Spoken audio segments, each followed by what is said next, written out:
I have a confession. I used to be a prop hoarder. And in fact, I was bad. Like, I should be in a prop hoarder anonymous meeting, like that bad. I remember walking down the alleys. I remember being in the gullies of old streets of Bombay. And I was like in dodgy lanes. And you know for what? For one antique fork or to buy that one vintage bowl. Like, I was crazy. And if you ask me today whether I've ever used that vintage bowl or if I've ever used that one antique fork, my answer would be, not really.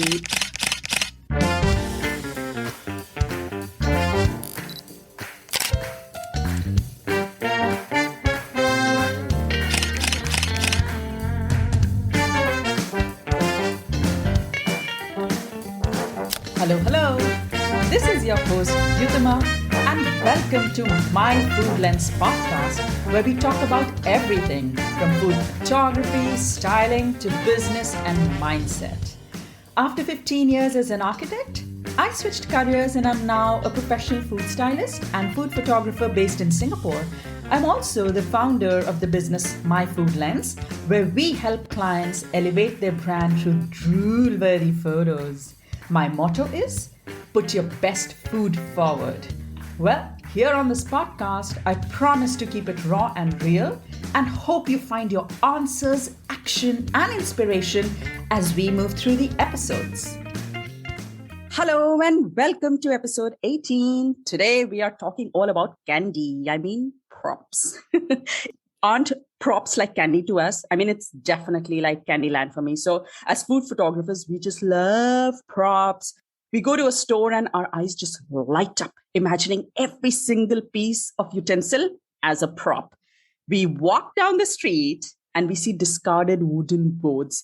And instead of focusing on all the ants that are crawling on that board, our first reaction is to visualize that rustic backdrop. And some of us even contemplate what it would take to remove those ants and carry that backdrop home. Not just that, we are evil. We are evil. We go to a friend's place, and as soon as the dinner is laid out, we look at the serving ware and then we turn the plate around and then we see where they bought that plate from. That table napkin, those glasses, they would make stunning props. And then we begin thinking how we can basically borrow them, steal them, use them. So we are evil. We are greedy. We are greedy for props. I say that we are gluttons when it comes to props. I definitely am. And there's never enough props as we move forward in our journey. And all we do is buy more and more and more. And if I asked you, how many of you actually use all the props that you have, I can bet the most common answer would be not even half of them. Yeah, well, that's pretty much my answer. And that is very, very typical because we love hoarding, we love overbuying, and we love stocking props. But the truth is that not everything looks as good on camera as it does in real life. So I have a confession. I used to be a prop hoarder. And in fact, I was bad. Like, I should be in a prop hoarder anonymous meeting, like that bad. I remember walking down the alleys. I remember being in the gullies of old streets of Bombay. And I was like in dodgy lanes. And you know for what? For one antique fork or to buy that one vintage bowl. Like, I was crazy. And if you ask me today whether I've ever used that vintage bowl or if I've ever used that one antique fork, my answer would be, not really. It really doesn't work for me. So while we love our props, it is so important to be mindful of what we buy. And it's not just to save some precious dollars, but it's also to make sure that what we buy actually works. And if you live in a city like Singapore, where I live, well, then saving cabinet space is precious. That is essential. It's everything, which is why I'm sharing some key considerations for choosing props for food photography. And believe you me, this is one of the most frequently asked questions. So that you're not wasting money, so that you're saving space, and so that you're intentional in what you create. And as you listen further, you'll know that choosing props can actually improve your photography and help you develop your style. And we'll talk more about that. All right. So I wish that I had known all this at the beginning of my journey and not ended up with cupboard full of props that don't work for me. Like there are times when I don't have space to put my clothes because it is full of plates and bowls and forks and backdrops and just junk. So I don't even want to start of how I've hoarded. I mean, it's not without reason that I say that I used to be a prop hoarder, but I have changed. I am a new person now. And I feel like this is so relatable, right? I feel that in the beginning of a journey, we are so excited, we are enthusiastic, and sometimes we just forget that actually the food is the hero and not that vintage platter. Or we also tend to kind of ignore like anyone who tries to advise us, do not buy that prop. And we're like, they don't get it. They're restricting my creativity. They don't understand. This is definitely what I will use. And what do they know, So we have all these thoughts where we kind of dismiss any advice that people give us for props. And honestly, we should listen to someone every once in a while because we have a tendency to overbuy. And even though we want to push away the idea of being mindful about our props and work within a given selection, but having been there, I truly wish that I had had that approach right from the beginning. So today, I'm going to share how I choose props, how I have become really intentional and judicious of what I buy, how I spend my money, how it's helped me develop my style, and definitely save some cabinet space. So let's start. So the number one criteria while selecting props for me is texture. I like to stay away from anything that's glossy, shiny, blingy, because what happens is when light falls on blingy surfaces, it gets reflected. And it's almost the same problem like when we deal with glassware while shooting drinks, right? That's why steel spoons or melamine plates or those beautiful polished serving platters, they don't work for me. Matte surfaces are my absolute go-tos. They are my absolute favorites. First of all, they don't create any unwanted reflection. And second, they bring a lot of depth and texture to the photo itself. So often when I'm buying, let's say, ceramics for my photography, I make sure that there's no shiny, polished, glossy coating on top. And also secondly, what I do make sure is that whatever ceramics that I buy, it's usually handmade, right? So I make sure that that piece is food safe. And yes, even if you don't have that shiny coating, it can be food safe. And as food photographers, we kind of have to pay attention to this detail when we handle our props. Because let's say you put some food on a ceramics plate, and then once you're done, someone else mistakenly or intentionally goes and eats that food. You want to make sure that what they're eating is safe for consumption. So whatever props you buy, you must make sure that they are food safe. All right. So going back to gloss and matte, matte is my absolute go-to. And that's just because glossy textures are so hard to work with. And with matte textures, I can bring depth. I can bring more texture. I can bring more interest to my photos. I particularly love props with speckles or, those delicate waves. Sometimes they imitate what's on the backdrop, and I just love it. Even things like with small indentations, props with small indentations, they look really, really good. And that is because whenever we have a light texture, whenever we have a matte finish, the props actually pick up light. And those little indentations, those little speckles, those little waves, they create little tiny shadows. And you know what that does? It adds so much more depth to our photos. I just love it. The way they catch the light, it's mind-blowing. And it really makes an impact. It really makes a difference to the amount of visual interest that we can achieve in our photo. So let's talk about something like satin napkins. All right. So who doesn't love satin? I love satin. I just love that when I'm seated on a beautiful table and I have that satin napkin on my lap, I love it. I love to have dinner with that soft, smooth, silky napkin, but try using one in your photography. First, just try styling it. Just try folding it. Just try using it in a very artistic way. Boss, you're going to struggle. All right. And the second thing is the moment light hits a satin napkin, of course, depending on where it's placed, it has a tendency to reflect. And that is because of the nature of that material. Why do you think that most food stylists, most food photographers end up going with cotton or linen or those kind of materials when they're adding texture to their photos? That's because, first, that kind of material is super duper easy to style. I won't say it's super duper easy. Sorry, I take that back. It's a super duper easy. It's actually really hard to style napkins. The material can be styled better versus something that is smooth and silky. Cotton and linen can be folded, can be rolled, can be twisted. You do need to have a little bit of a practice, or you need to practice that skill to really style napkins. But having said that, cotton and linen really catch light beautifully. And when you're editing, if you can add a little bit of tonal contrast, if you can add a little bit of clarity, you can add a little bit more texture to that, your photo just pops. And that prop makes your photo like go boom.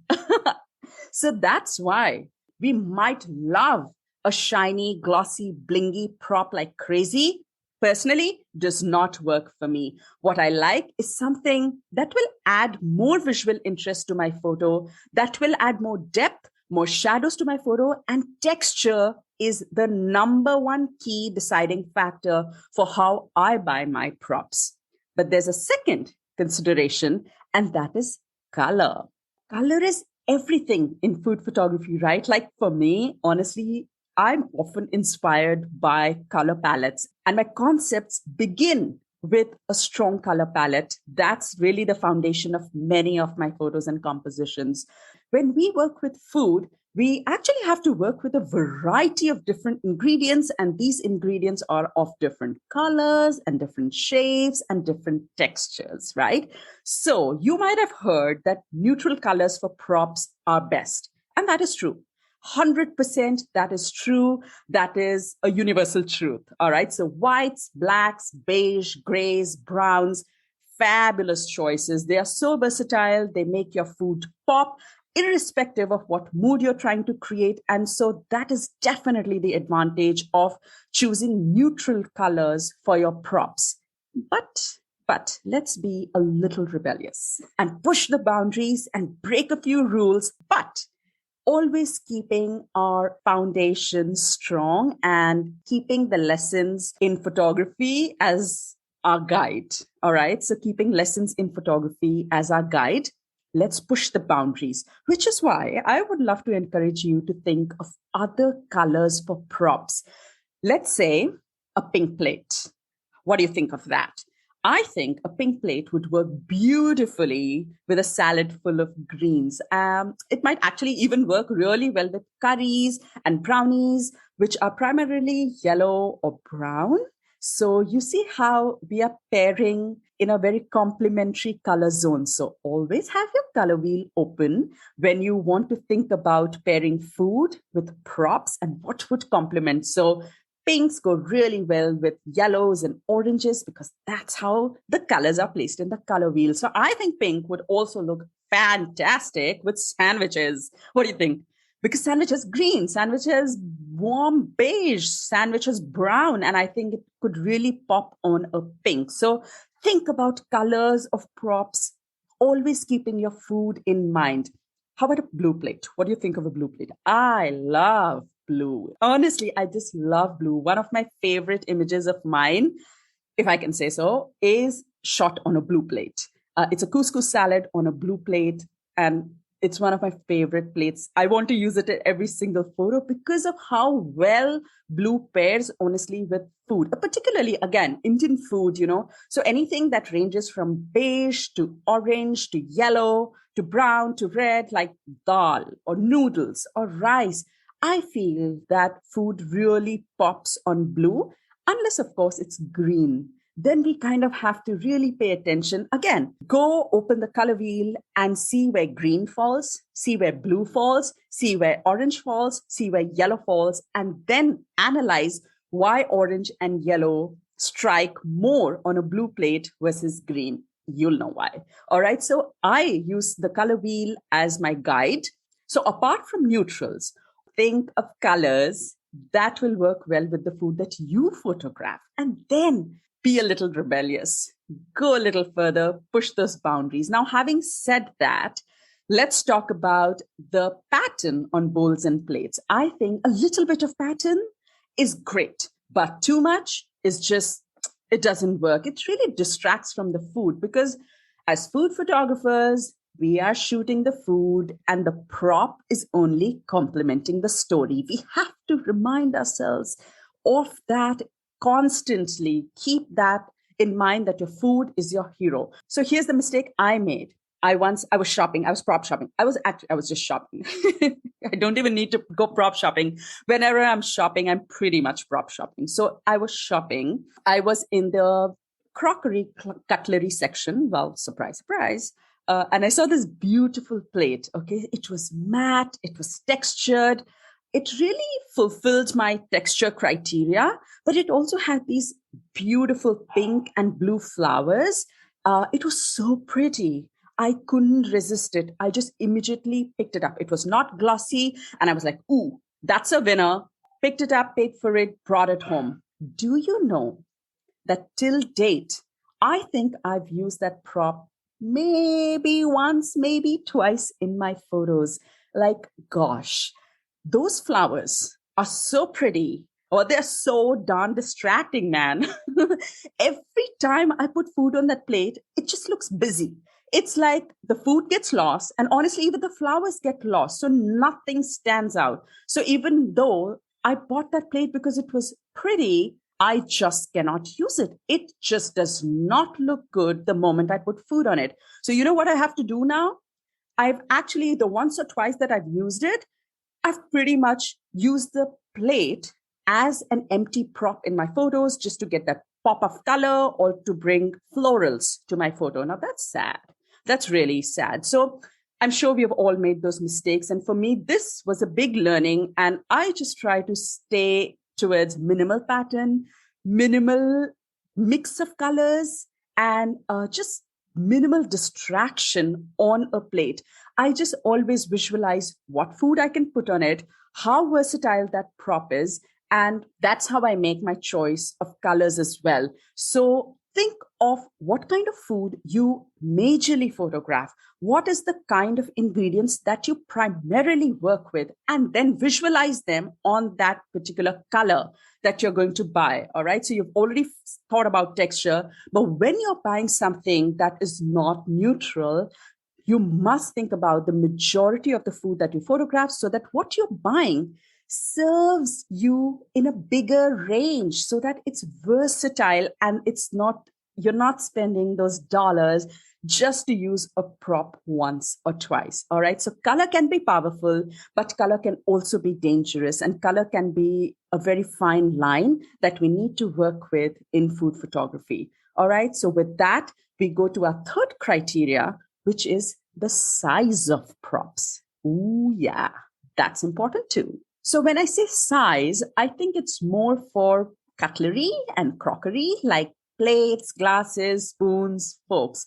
So personally, I just love giant platters. So you're sitting on a dining table and this beautiful platter of biryani it shows up, or that full steamed fish, or let's say chicken roast, or even a vegetable casserole. I think any of those foods, when it shows up like a centerpiece on the table, we love it. I love it, but only during a real meal, right? Now, try bringing that mammoth platter in your photos and you'll see. First, you'll be struggling to fill it with enough food. And secondly, you'll be struggling to fit it in your frame. It will make everything else look small and a bit out of proportion. You'll need to fit the frame more, add more props, and it's just complicating the composition. You don't need that. You don't need more. you need to simplify and you need to work with what is optimum. All right. So we already spend so much money on our photography. Here, this is my personal opinion. All right. We spend so much money on our photography. We spend money on camera, on lenses, tripod, editing applications, props. All right. And then to cook double the amount of food just to fill in that pretty platter is not necessary. I mean, you could do it if that is the way you work, but it is not necessary to do that to create a powerful and a beautiful photo. That is not what will make your photo go from good to great. All right. That's not a criteria. So instead, I like to work with small and medium sized props. In fact, let's say I'm going plate shopping, all right. If I have to buy, let's say I find this plate, all right, and it's beautiful textured and it's a nice neutral or pink plate, let's say, I buy 2 or 3. And you know what? I buy them in 3 or 2 different sizes. So if I buy the same design, but I'll buy maybe 1 appetizer plate and 1 salad plate. And I will definitely stay away from the main course plate because they are huge. And I do not, it's really hard for me to work with them. So if I have to actually work with a huge plate, I would probably use it as a cake stand. I think I might also use it to place a whole pie. I could probably also use it to show a fully served plate of food. Like, let's say I'm photographing Indian food and I want to show a dal with rice and pickle and vegetable and a fried papadum or something, Yes, then I would look for a full size plate. But other than that, a medium to small plate really fulfills my requirement. I have some of these beautiful cheese boards. They are made in teak wood. They are pure wood. They look so gorgeous, but I struggle to fit them into a frame. And what I like particularly about smaller props is that I get to use my favorite macro lens. So I love my 50 mm. Don't get me wrong. I love my 50 mm. It helps me create these beautiful big compositions. I'm obsessed with my 105 mm lens, and the way it captures light is just something else.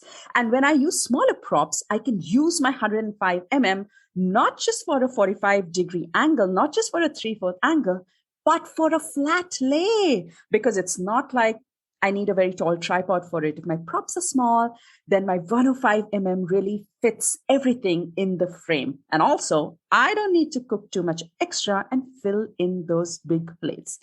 That's about plates. But if we talk about, let's say, cutlery, it's kind of the same thing. Large spoons and forks, especially like, the salad tossing spoons and forks, they look so pretty on a table, but try fitting them in a photo. So I have, I have gorgeous set of these spoon and fork that I bought from a boutique store in Paris. That's glamorous, right? This sounds exotic. And every time, like, I'm so tempted to use it in a photo because those props are really striking. But every time I've tried to put it in a photo, it just does not work. First of all, it's too big. And second of all, it is so strong in character that it steals away from the food. So every time I serve my friends on a dinner table with it, they love it. It's a hit. But every time I put it in a frame, it's a complete failure. So we have to understand that what's real is different from what's meant for the camera. The camera sees things differently, and we kind of have to work with scale and proportion when we put our props together. So if you have a giant fork and you put it next to your small appetizer plate, hello, your scale is out of whack. So that's not what we want. We want everything to look like it's in proportion. They're meant to be together, all right? So staying between small and medium size props, whether it comes to plates, bowls, cutlery, glasses, whatever, is my go-to, especially because of the way I like to use light, especially because of the lens that I like to use. And so working with proportion and scale is very important, and keeping our props of the right size can help us save food, save money, and it helps us use our favorite lens. All right, so everything has to work together. And These are literally like the physical attributes, I would say, of props, but there are other considerations that we must keep in mind when we choose our props. And that really falls into who we are as photographers. So the fourth criteria to consider while we choose props is our style. I know it sounds a bit out there, but let me tell you why. So, we all have a certain style, which means we like to bring a certain feel to our photos, a certain mood to our photos, which is a little part of our personality as well, right? Our own personal choices. I mean, that's our creative side. So, some of us like a vintage feel, right? We like vintage, so we might end up using an oval platter with maybe a Victorian pattern on it, all right? And some of us might like a rustic feel, so we might use those rusty baking trays or cooling racks in our photos. Some of us might be very classy and we might like to use glassware or exotic looking props. But some of us might be very traditional and we might want to use or like to use everyday utensils like skillets and saucepans and woks in our photos. So each of us has a style of our own that we like to portray in our photos. And over time, if you actually go and study your photos, you will see that over time, it becomes very evident in the props that we use. So if you're looking at your photos, ask yourself, are there any props that you end up using more than others, that you end up using again and again and again because they meet your vision, because they bring the feel, because they bring the mood that you want in your photos, because they bring your personality to the photos?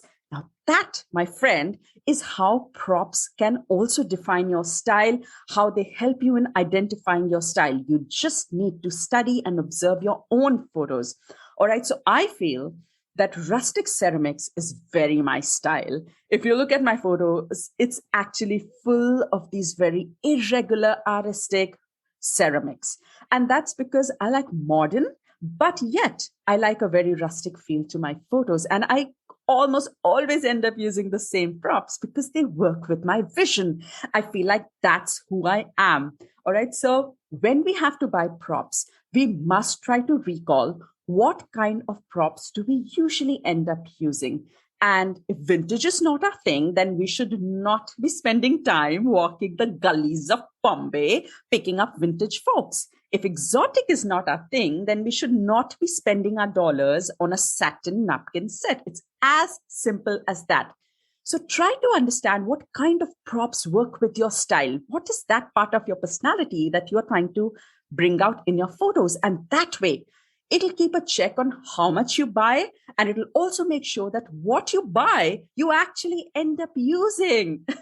So I remember that every time I took a trip to India, I would load up on ethnic Indian props. It's not without reason I call myself greedy and a glutton.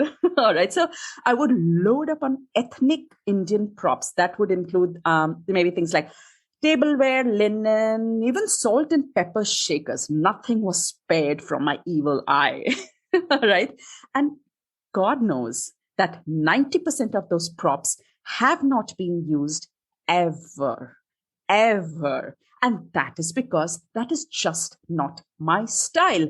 Ethnic is just not my style. My style is more modern. My style is more contemporary. And I like to mix and match that with my props. Even if I'm shooting Indian food, I like to bring that contemporary feel to my Indian food because that's who I am. Having said that, I just need to clarify one thing. Having said that, I do have a variety of props in my collection, and that is because I also work as a stylist for clients. So if you work as a stylist for clients, whether a prop stylist or food stylist, or if you are required to bring these to the table in any capacity, then ignore my comment about being very, very selective. You actually do need to have a prop collection. Like, that's why I do have a range of vintage, rustic, exotic, ethnic, and traditional props.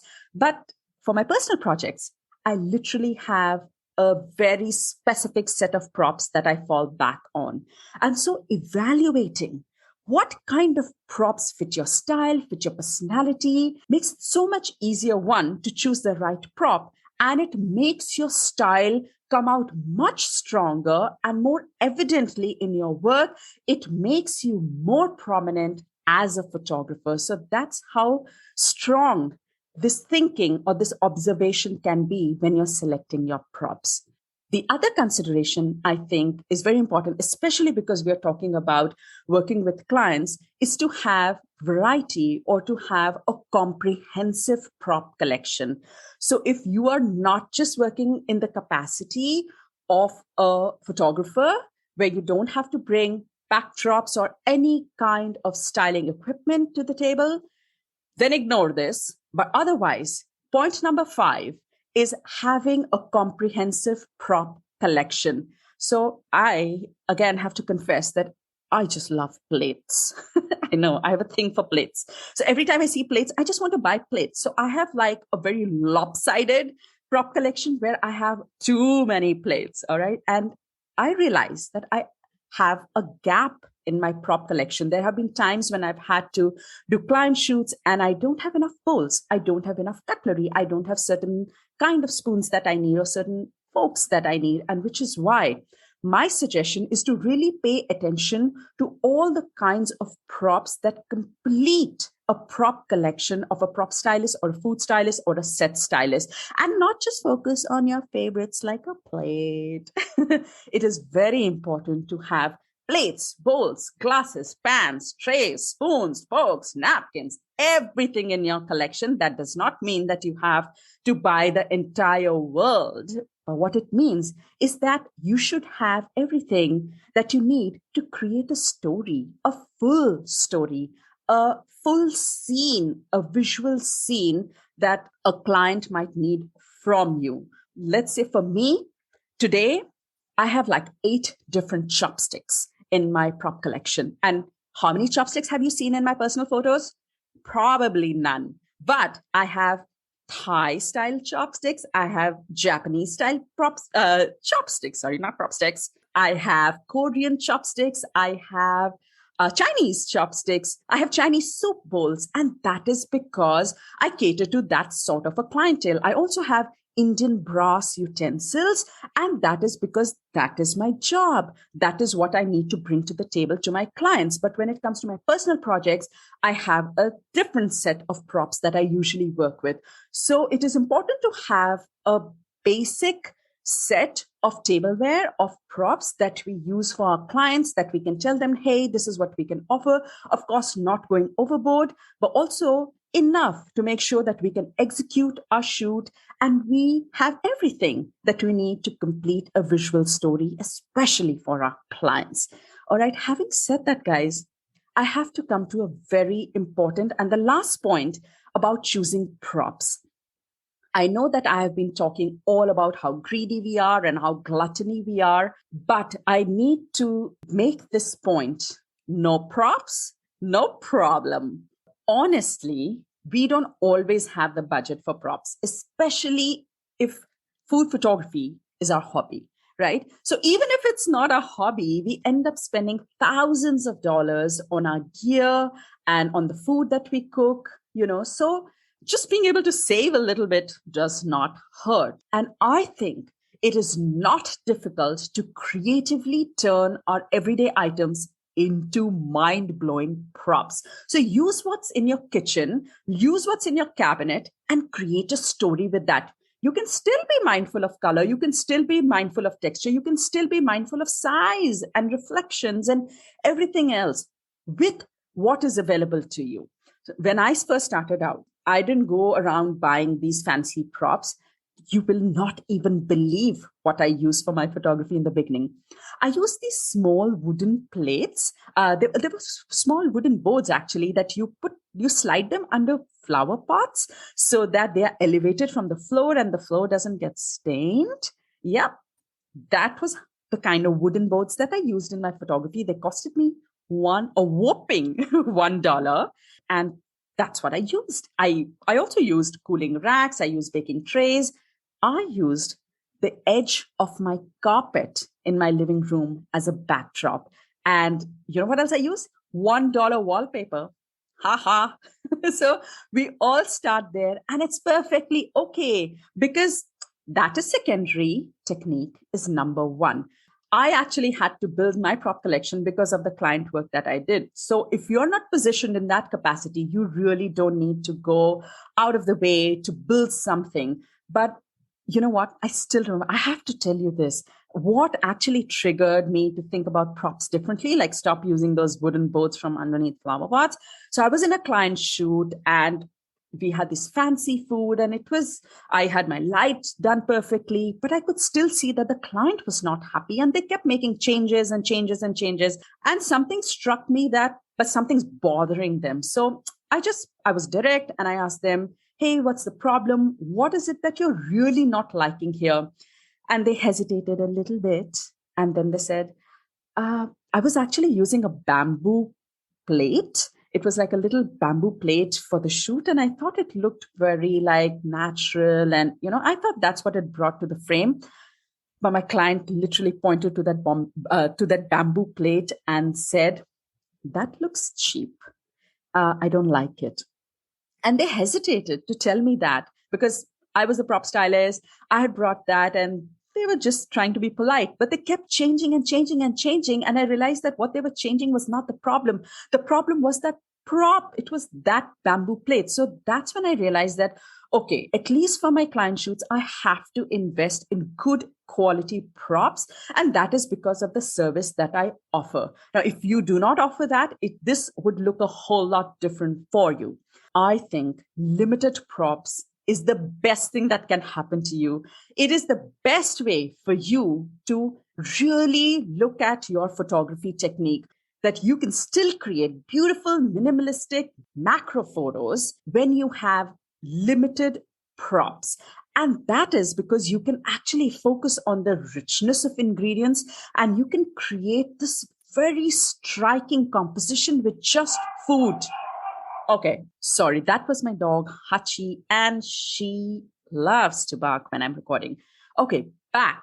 That when you have minimal props, you can actually focus on the richness of ingredients. You can create striking compositions with just food, and it makes you look deep into your styling technique. It makes you look really deep into your lighting and into the details that make food pop, because as food photographers, that's what we need to do. We need to make the food pop. So yes, props definitely add to storytelling and they definitely complete a scene for us, but one can create an equally compelling photo even with limited props, even with no props. So if your photography technique is in place, props or no props, your photo is a hit, boss. And I don't say that by the number of likes. What I mean by it's a hit is that you've nailed your lighting, your food shines, it makes someone hungry, it looks delicious. You've done your job as a food photographer then. So don't let your props hold you back. Think creatively. Instead of focusing on large compositions, which I know are a super duper hit on Instagram, those big laid out tables and people pouring tea and boiling pasta. I know those things look wonderful. But when you're working on your photography skill, I would actually encourage you to use minimal props or no props so that you start observing food, you start observing light, and you start looking at what makes food come alive. And then when you bring in that added layer of props, when you bring in that added layer of complexity, you watch your photo go from good to great to wow, which is why I say no props, no problem. You can still be an outstanding photographer if you focus on technique, and taking props out of the equation can definitely help you there. So those were my pointers for choosing props, which not only help you save space, time, money, but they will also help you understand who you are as a photographer, what is the style that speaks to you, and it will help you hone your skills and technique. So it's a win-win in every way. Let's do a quick recap. When choosing props, pay attention to texture. Stay away from anything that's glossy, causes reflections. Consider neutral or solid colors that complement the different colors of food that you shoot. All right. Think of size, stay in the small to medium range. Do not get carried away by those pretty platters. Always visualize your style before picking up a prop and whether it will suit your storytelling technique, whether it will suit your personality. Try to have a complete and balanced prop collection with a combination of plates, cutlery, glasses, etc. And lastly, and most importantly, do not fret if you do not have props. It's no problem. There's no end. There's no limit, honestly, to a prop collection. You can keep collecting as much. It's never enough because we are greedy, which is why work on technique, focus on details, think creatively, and grow your skills in the right direction. So the next time you see a wooden board in trash, you really ask yourself, do you really need it? Try to focus on the ants. Do not focus on the board. And the next time you pick up a pretty plate, think of how it fits your style and what value it adds to your photos. Fill in the gaps in your collection and add props with intention so that you save on to money and closet space, which is definitely something I struggle with. Okay, so happy prop shopping or not. That's your choice. Well, guys, I hope you found this episode useful. Sorry for all the interruptions. And if you did find this helpful, please do leave a rating and review. I would love to also hear any other topic that you struggle with or you would be interested in listening to, or any specific guests that you would like on the podcast. Please share with me. You know where to reach me. Send me an email, send me a DM. So with that, I'll see you next week with another episode. Until then, bye-bye.